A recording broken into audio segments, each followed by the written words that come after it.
성도 여러분 안녕하십니까? 안식일이 시작되는 평안한 저녁입니다.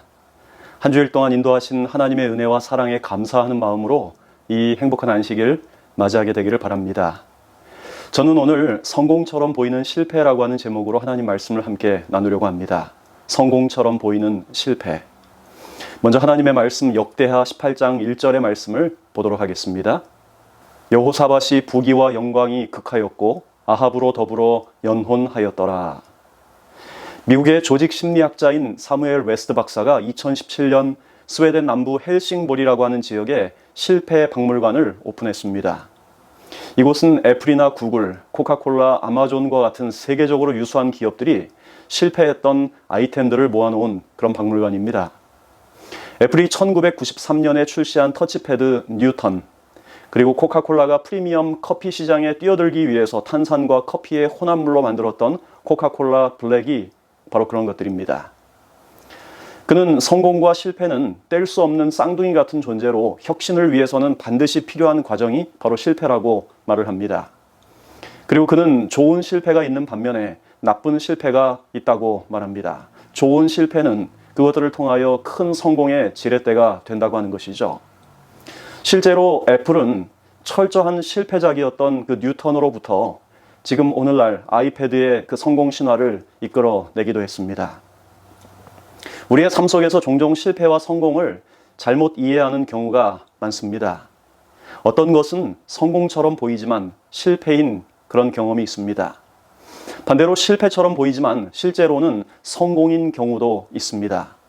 종종 무엇이 진정한 성공이고 무엇이 정말 처절한 실패였는지는 시간이 그것들을 드러냅니다. 오랜 시간이 지나봐야 그것이 정말 성공인지 아니면 실패인지가 드러난다고 하는 것이죠. 저는 오늘 여호사밧이라고 하는 성경에 등장하는 한 왕의 삶을 통해서 성공과 실패에 대한 하나님의 영적인 교훈을 함께 생각해 보려고 합니다. 먼저 이 여호사밧이 어떤 인물인지 함께 살펴보면 그는 35살의 젊은 나이에 왕위에 오른 남방 유다의 네 번째 왕입니다. 성경에 의하면 거의 모든 위기 때마다 그는 여호와 보시기에 정직하게 행하였던 그의 아버지 아사의 모본을 따랐다고 기록합니다. 여호사밧은 성공의 비결이 하나님의 율법을 순종하는 것에서 온다는 것을 알았습니다. 그래서 그는 통치 초기부터 아합의 지배하에 있던 북방 왕조의 특색이 되었던 죄악, 특별히 우상 숭배로부터 유다 백성들을 보호하기 위해서 아주 단호하게 노력을 합니다. 그래서 그는 율법책을 가지고 모든 성읍으로 순행하며 인민들을 가르쳤다고 성경은 기록합니다.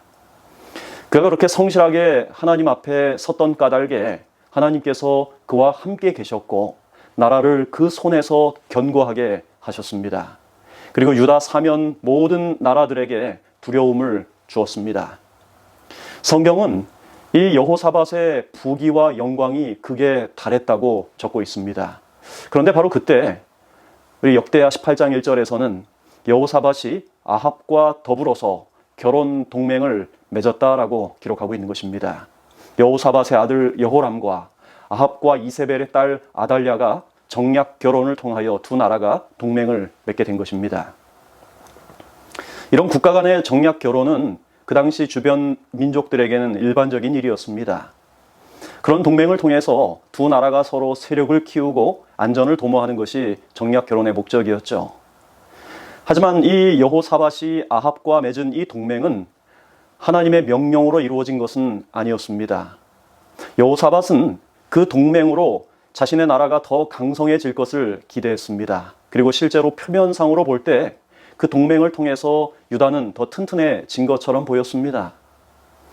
하지만 하나님의 뜻이 아니었던 그 동맹은 유다에 그리고 여호사밧에게 아주 쓰라린 결과를 가져오고 말지요.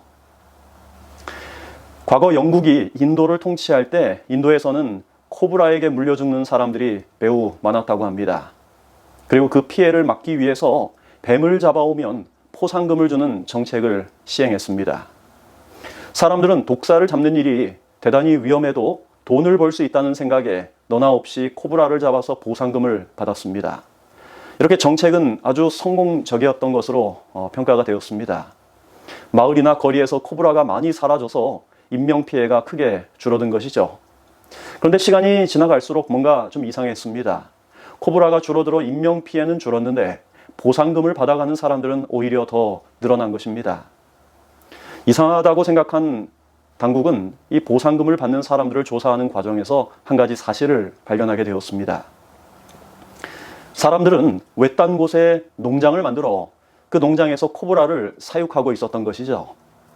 위험하게 코브라를 잡는 것이 아니라 자신이 직접 양육한 기른 코브라로 보상금을 받고 있었던 것입니다. 그래서 영국 당국은 코브라 보상금 제도를 폐지했습니다. 그러자 사람들은 쓸모없어진 그 집안에 기르고 있던 코브라를 야산이나 거리에 무단으로 버렸습니다. 그리고 결과적으로 그렇게 방생된 이 코브라로 인해서 더 심각한 피해가 초래되게 된 것이죠. 어떤 문제를 해결하려고 대책을 내놓았는데 그것이 오히려 더 큰 문제들을 가져오는 결과를 경제용어로 코브라 효과라고 합니다. 어쩌면 여호사밧이 취했던 이 정략 결혼이라고 하는 정책은 겉보기에는 대단히 유익하고 또 그 나라에게 득이 되는 것 같아 보였지만 하지만 그 나라에 정말 치명적인 독소가 되고 말았습니다. 우리는 어떤 일을 결정할 때 플러스 마이너스, 즉 득과 실을 따집니다. 이것이 나에게 과연 득이 될까? 아니면 나에게 손해가 될까? 하지만 더 진지하게 우리가 고민해야 할 것은 이것이 나의 영적인 삶에 있어서 플러스가 될지 아니면 마이너스가 될지 하는 그 이슈입니다. 자녀의 교육 문제에 있어서 그리고 직업과 배우자를 선택하는 문제에 있어서 집을 사거나 어떤 이사를 할 때 결코 세상적인 유익이 우리의 판단의 기준이 되어서는 안 되는 것이죠. 우리 영적인 일에 마이너스가 되는 일은 그것이 비록 플러스처럼 보일지라도 아니 실제적으로 우리의 육적인 삶에 플러스를 가져올지라도 그것을 포기할 줄 알아야 하는 것입니다. 여호사밧은 그 점에 있어서 실수했습니다. 아합과의 결혼 동맹을 통해서 여호사밧의 며느리로 들어온 아달랴라고 하는 사람이 어떤 사람이었습니까? 이 아달랴는 이세벨, 그의 어머니의 우상숭배와 그 악한 기질을 그대로 물려받은 사람이었습니다. 역대하 22장 3절에서 4절의 말씀을 보겠습니다. 아하시야도 아합의 집 길로 행하였으므로 이는 그 모친 아달랴가 꾀어서 악을 행하게 하였음이라. 저가 패망케 하는 아합의 집 교도를 쫓아 여호와 보시기에 아합의 집같이 악을 행하였더라. 지금 이 말씀은 아달랴가 자신의 아들 아하시야에게 악한 감화를 끼쳐서 그로 하여금 아합의 길로 행하게 했다라고 적고 있는 것입니다. 유다의 왕이 아달랴라고 하는 그 사람 때문에 북방 이스라엘의 가장 악한 왕이었던 아합의 길을 그대로 따라간 것입니다. 말하자면 유다라고 하는 그 하드웨어에 아합의 소프트웨어가 작동하고 있었던 것이죠. 바로 아달랴를 통해서. 그뿐만이 아니었습니다. 역대하 22장 10절의 말씀을 함께 보도록 하겠습니다. 아달랴가 일어나 유다 집의 왕의 씨를 진멸하였으나 하나님께서 예후를 일으켜 아합과 유다의 아하시야 왕을 심판하셨을 때 아달랴는 유다 왕가의 모든 씨를 진멸하고자 했습니다. 여러분 이게 어떤 의미인가요? 하나님께서는 오래전에 유다 지파를 통해서 약속된 메시아가 이 땅에 올 것을 창세기 49장 10절에서 예언을 했습니다. 홀이 유다를 떠나지 아니하며 치리자의 지팡이가 그 발 사이에서 떠나지 아니하시기를 실로가 오시기까지 미치리니 그에게 모든 백성이 복종하리로다. 그런데 여호사밧이 아합과 맺은 결혼 동맹으로 들어온 이 아달랴라고 하는 그 왕비 때문에 이 하나님의 말씀, 창세기 49장에 하신 이 하나님의 말씀이, 이 예언의 말씀이 성취되지 못할 뻔한 것이죠. 만약 하나님의 특별한 보호하심이 없었다면 아달랴가 유다 왕족을 진멸할 때 여호야다 대제사장과 그의 아내가 1살짜리 왕자 요아스를 숨기지 않았더라면 그리스도의 계보는 이 아달랴에 의해서 사라졌을 것입니다. 여러분 이런 면에서 볼 때 아달랴는요, 사단이 유다의 왕가에 꽂아놓은 깃발과 다름이 없었습니다. 이 여호사밧은 자신이 경솔하게 맺은 이 정략 결혼, 그 동맹이 이처럼 큰 결과를 가져오리라고는 결코 생각하지 못했을 것입니다. 그가 볼 때 성공처럼 보이는 선택이 이처럼 명백한 실패였다는 사실을 그는 전혀 몰랐던 것입니다. 여러분, 우리 눈에 보이는 것이 전부가 아니란 사실을 알아야 합니다. 우리 눈에 성공처럼 보이는 것이 반드시 성공은 아니고 반대도 마찬가지라는 사실을 알아야 합니다. 유한한 존재인 인간이 오감을 통해서 받아들이고 판단하고 결정하는 것이 얼마나 불완전한지를 우리는 알아야 합니다. 여러분, 우리는 성공과 이 실패의 개념이 매우 혼동된 세상 속에 살아가고 있습니다. 그래서 많은 사람들은 수단과 방법을 가리지 않고 돈 많이 벌고 출세하면 이 세상에서 된다고 생각하는 것입니다. 심지어 그리스도인들조차도 세상에서 인정받고 성공하려면 영적인 원칙을 조금은 양보해야 한다고 생각을 합니다. 그런데 여러분, 증언의 말씀은 우리에게 이렇게 경고합니다. 하나님께서는 세상 사람들이 동일한 행동 노선을 쫓아가고 있는 것을 보신다. 남녀들은 길이 갈라지는 지점에 이른다. 한쪽은 바른 길이요, 다른 쪽은 그릇된 길이다. 수천 수만의 사람들은 결코 꿰뚫어 볼 수 없다고 생각하는 위장복을 입고 그릇된 길을 선택한다. 여러분, 이 말씀 가운데 수천 수만의 사람들은 결코 꿰뚫어 볼 수 없다고 생각하는 위장복을 입고 그릇된 길을 선택한다라고 말씀하고 있어요. 여러분, 위장복이 무엇입니까? 어떤 특별한 작전이나 특별한 일들을 행할 때 주변 사물과 비슷하게 자신을 위장하여 자신의 존재가 잘 드러나지 않도록 만드는 것입니다. 그런데 이 증언의 말씀은 많은 사람들이 그리스도인이라고 하는 위장복을 입고 이 세상의 길, 넓은 세상의 길을 따라가고 있다는 것입니다. 교회 증언 3권 474쪽에는 이런 말씀을 적고 있습니다. 믿음에 있어서 파선한 자들의 신뢰가 다른 사람들에게 그 동일한 노선을 추구하지 말라는 경고의 횃불로 서 있으나 많은 사람들은 미친 듯이 그 길을 계속해서 달려간다. 사단이 그들의 마음을 지배하고 그들의 몸을 주관하는 듯하다. 여러분, 성경에 나오는 수많은 사람들의 스토리가 하나님의 말씀이 아닌 세상의 길을 따라갈 때 어떤 결과가 우리에게 올 것인지를 경고의 횃불로 우리에게 보여주고 지시하고 있지만 많은 사람들은 미친 듯이 그 길로 계속 달려가고 있다고 말을 하는 것입니다. 오늘 우리의 모습은 어떻습니까? 세상에서 뒤처지지 않기 위해서 세상의 방식과 풍습을 열심히 쫓아가고 있지는 않습니까? 하나님의 분명한 말씀이 우리에게 좁은 길을 가도록 지시하고 있는데 다른 사람들이 가는 넓은 길에 서서 이 세상과 하나님을 또 하늘을 저울질하고 있지는 않습니까? 여러분, 롯이 소돔에 숨겨진 그 영적인 위험 요소를 간과한 채 눈에 보이는 유익, 어떤 풍요로운 들판이나 혹은 넉넉한 물을 쫓아서 선택했던 그 결과가 얼마나 큰 손실을 그에게 가져다 주었는지 우리는 잊지 말아야 합니다. 여러분, 애굽의 총리였던 요셉을 기억하십시오.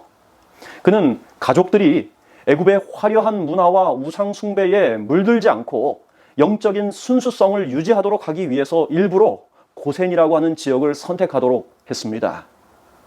하나님께서 기회를 열어주시는 그때 그의 후손들이 미련 없이 애굽을 떠나도록 하기 위해서 그는 애굽의 중심지가 아닌 변두리 고센을 선택한 것이죠. 그는 가족들과 후손들이 애굽의 중요한 자리를 맡을 수 있었던 그 기회를 일부러 거절하고 애굽인들이 경멸히 여기는 그 목축을 통해서 그들의 영적인 아이덴티티를 유지하려고 했습니다. 여러분, 바벨론의 포로로 끌려갔던 히브리의 세 청년들은 어떻습니까? 그들이 두라 평지에 세워진 금신상에게 절하라는 명령을 받았을 때 그들이 원칙을 조금만 양보하면 그들이 이제까지 누려왔던 그 모든 특혜를 유지할 수 있었을 것입니다.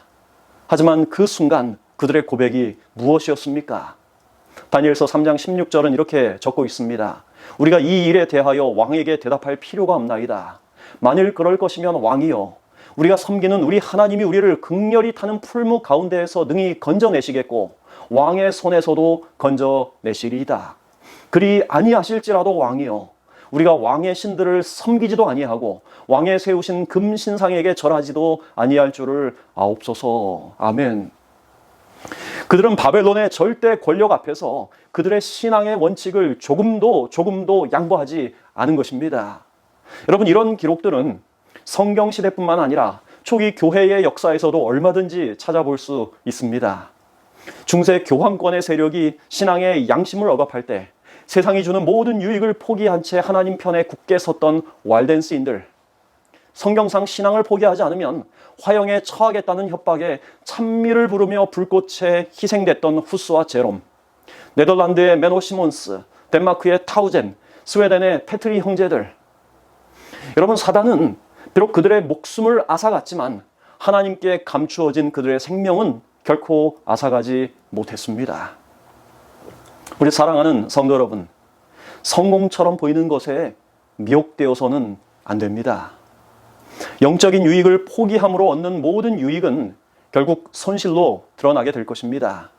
그것이 여러분에게 당분간은 성공처럼 보일지라도 반드시 뼈아픈 실패를 가져올 것입니다.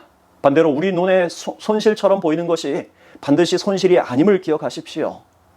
그러므로 세상의 성공에 너무 마음을 빼앗기지 말고 끝까지 하늘을 바라보며 여러분 진실되게 살게 되기를 간절히 바랍니다. 여러분이 여호사밧이 아합과 맺었던 동맹의 결과는 제법 오랫동안 지속이 되었습니다. 이스라엘과 유다의 왕들의 이름을 살펴보면 그것들을 알 수 있는 단서가 있습니다. 여러분, 유다의 여호사밧 왕 이후에 여호람이라고 하는 왕이 등장을 하고 또 그 다음에 아하시아라고 하는 왕이 등장합니다.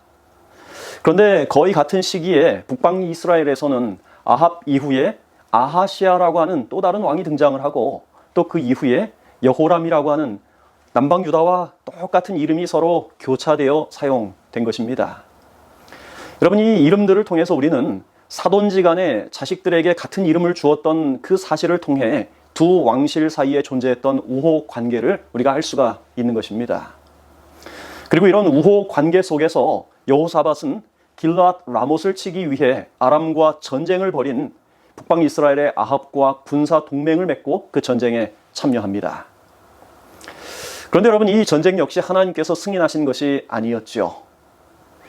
이 여호사밧 왕은 그 전쟁에 나가기 전에 여호와께서 과연 그들과 함께 하실지에 대한 그 여부를 알아보자고 아합에게 제안을 합니다. 이때 이 아합은 이스라엘에 있는 400명의 거짓 선지자를 불러서 우리가 이 전쟁에 올라갈까 말까를 묻습니다. 그리고 그 거짓 선지자들은 올라가십시오. 여호와께서 그 성을 왕의 손에 붙일 것입니다 라고 답변을 했습니다. 이것은 거짓된 증언이었죠. 하지만 하나님은 미가야라고 하는 한 선지자를 통해서 그 전쟁에 참여하지 말라고 분명히 경고를 하셨습니다. 그런데 안타깝게도 아합과 여호사밧은 하나님의 경고를 무시하고 그 거짓 선지자들의 증언대로 전쟁터에 나아갑니다. 그런데 이 전쟁에 나아갈 때 아합이 여호사밧에게 한 가지 이상한 제안을 합니다. 자신은 변장을 할 테니 여호사밧 당신은 왕복을 입고 전쟁에 나아가 싸우십시오. 여러분, 그 당시 전쟁이라는 것이 왕을 잡으면 승패가 결정되는데 여호사밧이 왕복을 입고 전쟁에 나아간다는 것은 적의 가장 확실한 타겟이 된다는 말이에요. 그리고 자신 아합은 평상시 혹은 어떤 일반 군사의 이 복장으로 그가 변장을 하고 전쟁에 참여한 것입니다. 어쩐 일인지 여호사밧 왕은 그 제안에 동의하고 자신은 왕복을 입고 전쟁에 참여합니다. 그리고 치열한 전쟁에서 여호사밧이 적군에게 포위가 되어 거의 죽게 된 상황에 이르게 되었을 때 여호사밧은 하나님께 구원을 간청합니다. 그 내용이 역대하 18장 31절에 기록되어 있습니다. 병거의 장관들이 여호사밧을 보고 이르되 이가 이스라엘 왕이라 하고 돌이켜 저와 싸우려 한즉 여호사밧이 소리를 지르매 여호와께서 저를 도우시며 하나님이 저희를 감동시키사 저를 떠나가게 하신지라. 병거의 장관들이 저가 이스라엘 왕이 아님을 보고 쫓기를 그치고 돌이켰더라. 저는 이 한 구절의 말씀에 굉장히 중요한 복음의 진리가 들어있다고 저는 믿습니다. 지금 이 말씀 가운데 여호사밧이 소리를 지르매라고 하는 그 구절에 사용된 히브리어는 자크라고 하는 그런 단어입니다. 근데 이 단어는 그냥 소리를 크게 질렀다는 의미가 아닌 특별한 의미를 담고 있는데 그것은 여호와께 소리를 높여 부르짖는 그 부르짖음에 사용되는 단어가 바로 이 히브리어 자크라고 하는 단어입니다. 애굽의 고역과 학대에 시달린 히브리 백성이 괴로움 가운데 하나님께 부르짖을 때 이 동일한 단어가 사용이 되었습니다. 그리고 사사시대에 하나님을 떠났던 이스라엘 백성들이 주변 민족들의 압제 속에서 고통 속에 돌이켜 하나님을 부르짖을 때 바로 이 단어가 사용된 것이죠. 즉 여호사밧은 자신의 잘못된 선택과 판단으로 인해서 죽을 위기에 처했지만 그 순간 하나님께 돌이켜 하나님께 구원을 간청한 것입니다.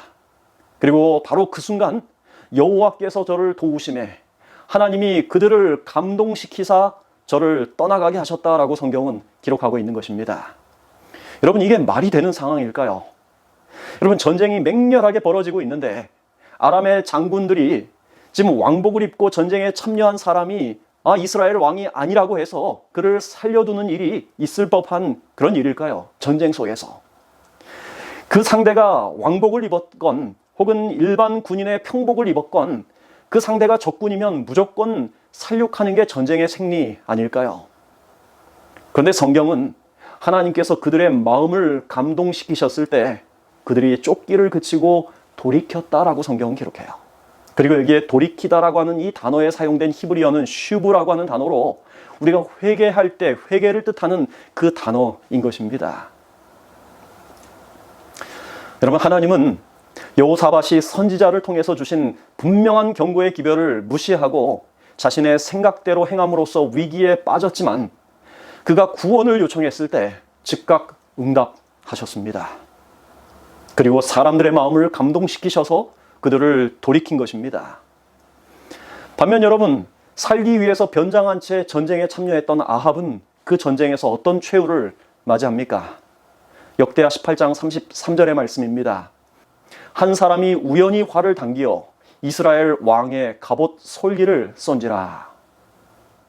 살기 위해 교묘하게 머리를 굴렸던 아합은 한 사람이 우연히 쏜 화살에 의해 그날 목숨을 잃고 말았습니다. 여기 갑옷 솔기라고 하는 말은 갑옷의 이음새 부분을 말하는 표현입니다. 즉 우연히 쏜 화살이 정확히 아합이 입고 있었던 그 갑옷의 이음새 부분을 관통했다는 그런 말입니다. 여러분, 어떻게 그런 일이 있을 수 있을까요? 이게 정말 우연일까요? 시편 64편 6절 7절의 말씀입니다.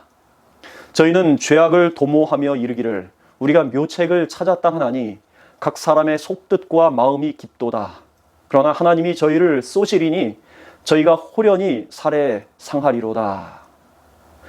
지금 이 말씀은 악인에 대한 말씀입니다. 지금 이 말씀에 의하면 그날 한 사람이 우연히 쏜 화살은 여호와께서 쏘신 화살임을 우리에게 알려주는 증거가 되는 것입니다. 자신을 변장함으로 그 전쟁에서 묘책을 찾았다라고 생각했던 아합은 하나님께서 쏘신 그 화살로 인하여 그 전쟁에서 목숨을 잃었다는 그런 말입니다. 여러분, 그렇다고 해서 하나님께서 아합은 미워하시고 여호사밧은 사랑하신다라고 하는 그런 의미는 아닙니다. 하나님은 아합 역시 그가 구원을 받기를 간절히 원하셔서 그에게 끊임없는 기회를 주셨습니다. 그러나 그가 끝까지 하나님의 호소를 무시하고 끝까지 악을 선택했을 때 그 선택의 결과를 스스로 거두도록 하나님께서 보호의 손길을 제거하신 것입니다. 여러분, 왕복을 입고서 어리석은 선택을 했던 이 여호사밧, 그래서 전쟁에 왕복을 입고 나갔던 이 여호사밧, 그가 하나님을 부를 때 하나님께서 그를 보호하신 반면 아무리 교묘하게 계책을 세우고 정말 지혜롭게 행동했던 것처럼 보이는, 성공을 위해서 부단히 애썼던 것처럼 보이는 이 아합은 그날 목숨을 잃고 말았습니다. 우리 사랑하는 성도 여러분, 인간의 지혜와 판단으로 찾는 어떤 묘책이 결코 우리를 지켜주지 못함을 잊지 말게 되기를 바랍니다. 우리 눈에 성공처럼 보이는 일이 결코 성공이 아닐 수 있음을 아시기 바랍니다. 오히려 다 깨지고 다 잃은 것처럼 보이는 실패가 진짜 성공일 수 있다라고 하는 사실을 잊지 않게 되기 바랍니다. 사탄이 만들어 놓은 이 세상의 가짜 프레임에 갇혀서 살지 마십시오. 비록 넘어지고 실수할지라도 끝까지 하나님의 구원하시는 은혜를 붙들고 사는 것, 그것이 성공이요 우리의 가장 유일하고 안전한 희망입니다. 여러분, 욥의 경험은 누가 봐도 실패한 인생이었죠. 하루아침에 그의 모든 소유를 다 잃었습니다. 사랑하는 10명의 자녀들을 한꺼번에 잃어버렸어요. 심지어 그 몸에는 발바닥부터 정수리까지 악창이 났습니다. 그 악창이 너무나 심해서 욥은 잿더미 위에 앉아서 기와 조각으로 자신의 몸을 긁을 정도였습니다. 심지어 그의 아내마저도 그를 저주했습니다. 하나님을 욕하고 죽으라고요. 먼 곳에서 친구들이 와서 보니 욥의 형체를 알아볼 수 없을 지경이 되었습니다. 여러분, 이쯤 되면 완전히 실패한 삶 같아 보이지 않습니까? 재산도 다 잃어버리고 사랑하는 자녀들도 다 잃고 건강마저 잃고 사랑하는 아내까지도 그에게 저주를 퍼붓는 이 욥의 인생은 정말 끝장난 인생이요, 실패한 인생처럼 보입니다. 하지만 욥은 그 곤경 중에서도 하나님을 잃어버리지 않았습니다. 이 모든 일에 욥이 범죄하지 아니하고 하나님을 향하여 어리석게 원망하지 아니하니라. 여러분, 명백하게 실패처럼 보이는 그 순간에도 하나님을 떠나지 않았던 욥의 삶은 결국 성공이었음이 드러났습니다. 사도 요한이 반모섬에 갇혔을 때 거의 90세가 된 나이였습니다. 평생 주님의 사업을 위해서 헌신했던 자신과 동료들의 삶을 돌아볼 때 실패한 인생처럼 보였을지 모릅니다. 사방이 바다로 둘러싸인 거친 바위로 이루어진 반모섬에서 외롭게 유배된 자신의 모습을 볼 때 아무도 자신을 기억하는 것 같지 않아 보였습니다. 하지만 그곳에서 요한은 계시 가운데 그를 찾아오신 주님의 가장 영광스러운 모습을 보았습니다. 그리고 그 당시 핍박과 시련으로 흔들리는 교회와 후세대의 그리스도인들을 위한 가장 영광스러운 계시를 기록하게 된 것이죠. 여러분, 실패처럼 보였던 요한의 삶의 마지막 국면을 통해 하나님은 가장 큰 일을 행하신 것입니다.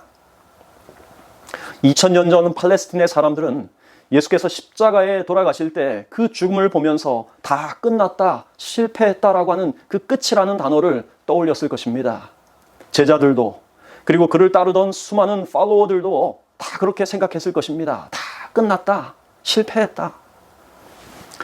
그를 사랑하고 따랐던 그들은 절망감을, 그리고 예수를 미워하고 싫어했던 이들은 어쩌면 십자가에 그를 죽임으로 후련함을 느꼈을 것입니다.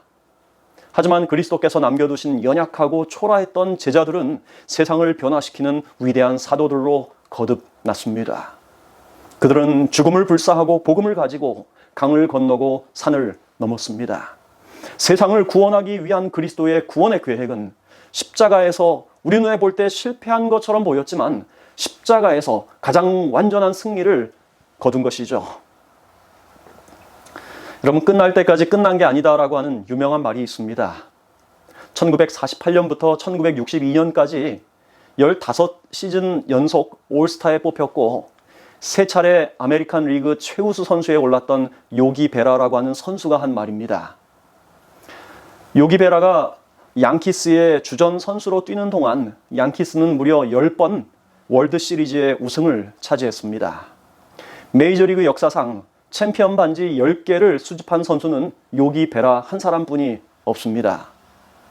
양키스는 이 요기 베라의 등번호 8번을 영구 결번 처리하면서 그의 그 공적을 높이 평가했습니다. 그런데 그가 남긴 이 말, 끝날 때까지 끝난 게 아니다라고 하는 이 말은 그가 이처럼 잘 나갈 때 했던 말이 아닙니다. 1973년 요기 베라가 선수 생활에서 은퇴하고 뉴욕 매츠라고 하는 그 한 구단의 사령탑으로 있을 때였습니다. 뉴욕 매츠가 시카고 컵스에 9게임 반차로 뒤진 그 지구 최하위를 달리고 있을 때에 한 신문사의 기자가 베라에게 이제 시즌이 끝난 것인가 라고 그에게 물었습니다. 그 기자의 질문에 베라는 끝날 때까지 끝난 게 아니다라고 답을 했습니다. 당시 뉴욕 매츠는 시카고 컵스를 제치고 내셔널리그 동부지구 우승을 차지했습니다. 그리고 그 말은 매우 유명하게 오늘날까지 전해지고 있습니다. 우리 사랑하는 성도 여러분, 오늘 여러분의 삶이 혹시 실패처럼 보입니까? 그래서 낙담이 되고 좌절됩니까? 혹시 여러분의 삶이 지금 성공처럼 보입니까? 잘 나가고 있습니까? 그래서 여러분 우쭐하고 교만합니까? 여러분 멀리 보십시오. 진짜 성공과 진짜 실패는 멀리 가봐야 합니다.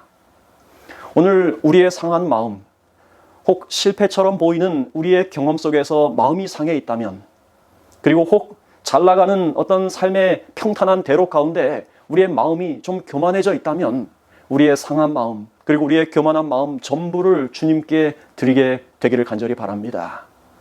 그래서 끝날 때까지 끝난 것이 아니라 우리가 끝까지 주님의 은혜 안에서 충성하는 여러분이 되기를 바라면서 오늘 말씀을 줄이겠습니다. 함께 기도하겠습니다. 사랑의 하늘 아버지, 오늘 말씀을 통하여 우리에게 귀한 영적인 교훈을 주셔서 참으로 감사를 드립니다.